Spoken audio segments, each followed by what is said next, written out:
Assalamualaikum warahmatullahi wabarakatuh.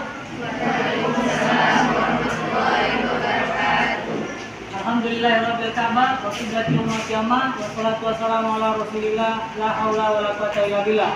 Hari ini kita kembali melakukan pertemuan membahas materi tentang konsep media pembelajaran secara teori dan praktik. Di depan kita sudah ada pemakaran yang akan memaparkan materinya. Kita harapkan pemaparannya dapat singkat, padat, dan jelas. Kita beri waktu 5 menit. Assalamualaikum warahmatullahi wabarakatuh. Waalaikumsalam warahmatullahi wabarakatuh. Alhamdulillahirabbil alamin wa qiblatil umma wassalatu wassalamu ala Rasulillah la haula wala quwwata illa billah. Puji syukur kita kehadirat Allah Subhanahu wa taala yang mana kita diberi kesehatan sehingga bisa bertemu dan bertatap muka di kelas kita ini. Sholawat serta salam kita hadiahkan kepada baginda Rasulullah SAW. Yang saya hormati Bapak Dr. Suasana Nikmat Ginting MA dan yang saya banggakan teman-teman sekalian. Kami dari kelompok 10 ingin mempresentasikan hasil kerjasama kami yang berjudul menggunakan teknologi fleksibel untuk memenuhi kebutuhan pembelajaran yang beragam. Saya Abdul Manan sebagai moderator dan di sebelah saya ada Nopi dan Firza sebagai presentator. Langsung saja ke isi makalah yang akan dibawakan oleh teman saya Nopi dan Nopi Firza. Informasi atau information technology mulai diperkenalkan pada dekade 80-an. Perkembangan teknologi komputer yang kemudian dipadukan dengan teknologi komunikasi. Informasi dapat didefinisikan sebagai hasil dari pengolahan data.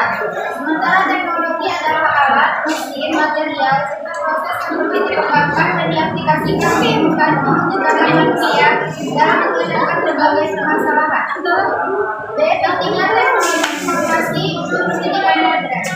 Metode pembelajaran konvensional berdasarkan siswa atau peserta didik pertama tetap muka dalam pelajaran untuk memperoleh materi pembelajaran. Kemudian metode seperti ini menjadi yang relevan dan tidak efektif dalam pendidikan modern. Karena ada intervensi teknologi informasi yang mendukung pelaksanaan kegiatan pembelajaran baik di tingkat sekolah dan perguruan tinggi. Secara garis besar, peran teknologi informasi manusia untuk pendidikan modern antara lain: 1. Sarana yang membantu dan menangani proses belajar mengajar secara teknis dan modern. 2. Teknologi informasi dan komunikasi bertindak sebagai alat pembelajaran menyampaikan materi pendidikan secara cepat, tepat, dan efisien. 3. Sarana yang membantu mengambil, mengolah, menggunakan, dan menyajikan data dengan cepat, tepat, dan efisien. C. Manfaat teknologi untuk masa kini. Manfaat teknologi dapat dirasakan oleh semua pihak yang berkepentingan, yaitu mencakup tenaga pengajar, peserta didik, serta lembaga pendidikan formal maupun non formal. Berikut adalah beberapa manfaat teknologi informasi bagi insan pendidikan. 1. Menyediakan media pembelajaran bervariasi. 2. Mengakses materi tanpa batas. 3. Materi pembelajaran lebih menarik. 4. Metode mengajar tidak monoton. 5. Fleksibilitas aktivitas belajar. 6. Meningkatkan minat belajar untuk meningkatkan kualitas pendidikan. D. Sistem pembelajaran berbasis teknologi. Sistem dapat didefinisikan sebagai suatu desain organitis yang merupakan penunjang dalam usaha mencapai tujuan. 3. Komponen merupakan bagian dari suatu sistem yang melaksanakan suatu fungsi dalam upaya mencapai suatu tujuan. 4. Interaksi merupakan saling hubungan, saling mempengaruhi, saling membutuhkan, dan saling menunjang antara komponen yang satu dengan yang lain. 5. Jalinan keterpaduan komponen, di mana bagian-bagian yang menyatu secara kokoh mempunyai nilai dan kemampuan yang lebih dibandingkan dengan bagian-bagian yang belum tentu menyatu, sebagaimana hukum Geslat. 6. Proses transformasi. Semua sistem dalam serangkai proses untuk merubah input menjadi output. Untuk suatu maksud dan tujuan tertentu. 7. Umpan balik merupakan fungsi kontrol yang mencakup monitoring dan koreksi yang menjadi dasar dilakukannya perubahan-perubahan, perbaikan atau penyesuaian agar mencapai peningkatan hasil dan berbagai komponen dari proses yang dilaksanakan. 8. Kawasan dan lingkungan, di mana keduanya akan selalu terjadi interaksi meskipun sistem memiliki subsistem dan lingkungan mempunyai suprasistem.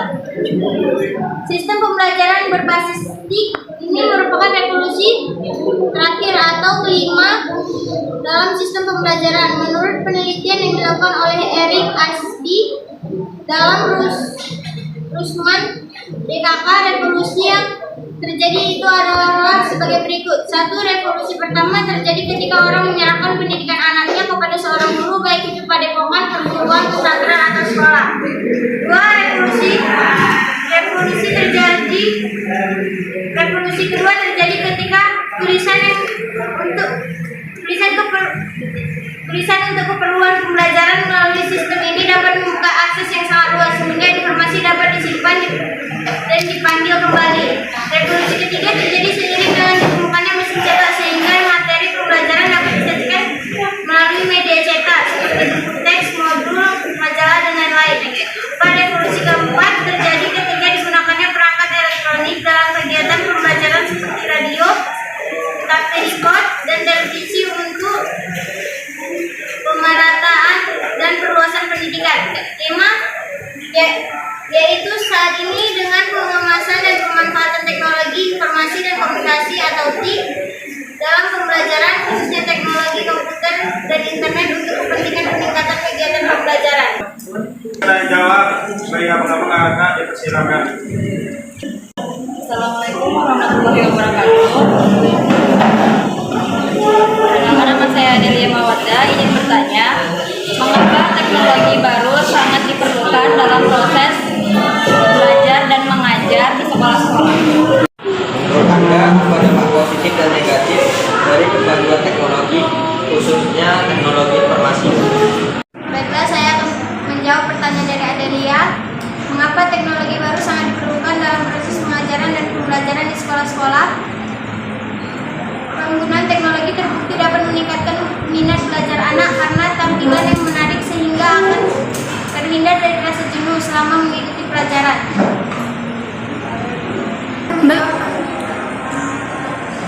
Baiklah, saya akan menjawab pertanyaan dari Zidan, yaitu menurut Anda apa dampak positif dan negatif dari kemajuan teknologi, khususnya teknologi informasi?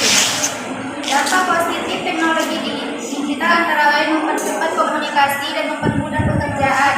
Sedangkan dampak negatifnya antara lain menumbuhkan individualisme, fitnah, dan sikap antisosial. Baiklah, sekian presentasi kami pada siang ini. Saya sebagai moderator mengucapkan terima kasih kepada teman-teman semua. Wabillahi taufiq wal hidayah. Assalamualaikum warahmatullahi wabarakatuh.